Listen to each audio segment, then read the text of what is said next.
You sit alone. The room is quiet. Yet are you truly by yourself?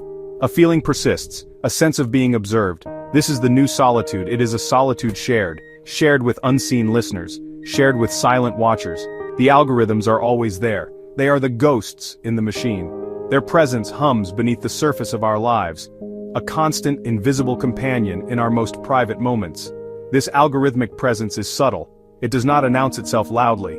Instead, it learns, it adapts. It watches your every digital whisper, every pause, every click, every fleeting interest. It builds a picture of you, a picture more detailed than you might imagine.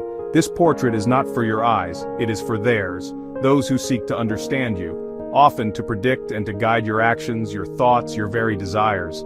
Consider your smartphone, your laptop, even your smart television. These are not mere tools. They are portals, windows for an unseen audience. They listen for wake words. Every time you venture online, you leave traces, tiny breadcrumbs of data. These are your digital footprints. Each search query is logged, every website visited is recorded. The articles you read, the videos you watch, even how long you linger on a page. All this information is collected, it is meticulously stored. Vast databases hold these fragments of your life. Your digital self is being archived piece by piece, click by click. Think about cookies. Those small files websites place on your device. They are not as innocent as their name suggests. They are trackers. They follow you across the internet. They build a profile of your habits, your interests, your potential vulnerabilities. This happens silently, often without your full understanding. Consent is sought, yes. But is it truly informed? Do you know the depth of what you agree to? The awareness of this tracking is often low. Many people navigate the digital world with a sense of blithe unawareness. They click accept without reading. They share information freely. They do not realize the extent of the surveillance. Your personal data is valuable, incredibly valuable.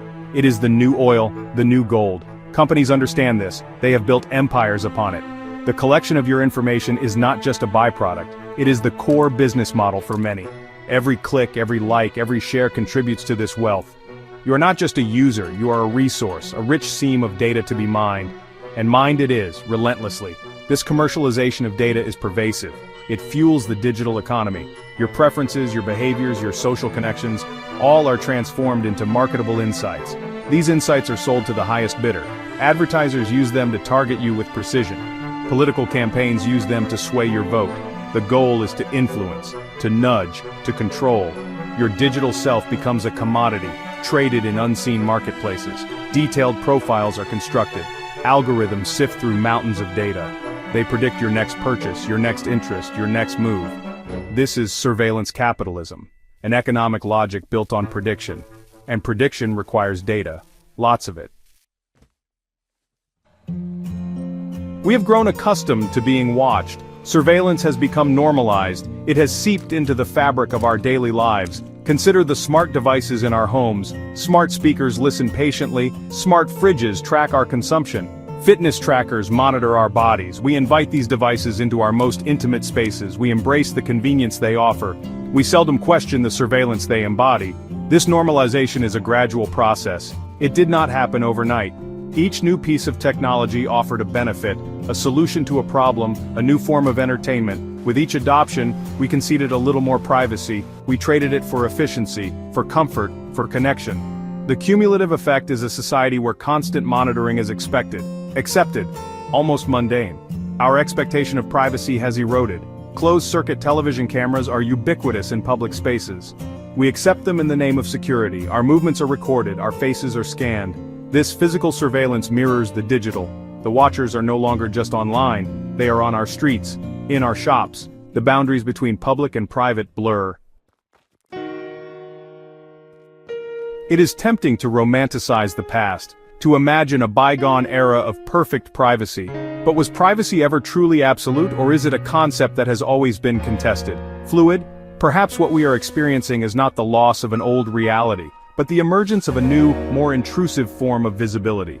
A visibility amplified by technology beyond previous comprehension. This digital gaze is relentless. In smaller communities of the past, everyone knew each other's business. Gossip was the surveillance network. Social scrutiny was intense. Secrets were hard to keep. Privacy was perhaps more about social boundaries. unspoken rules of conduct. It was a different kind of vulnerability, a human-scale observation, not the cold algorithmic processing of today.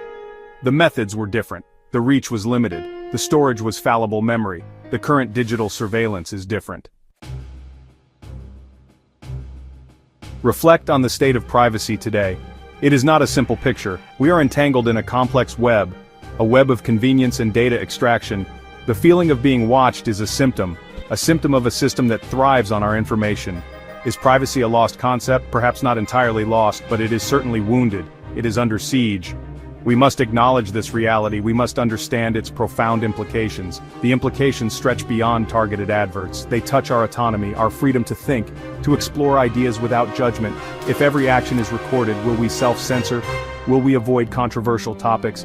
The chilling effect of surveillance is real. It shapes behavior. It narrows the space for dissent, for creativity, for the messy, unpredictable nature of human existence. This new reality demands our urgent attention. Is privacy a battle already lost? Or can it be redefined, reclaimed? The answer is not yet written. It depends on our collective response, on our willingness to question, to resist, to demand change. The erosion of privacy is not inevitable.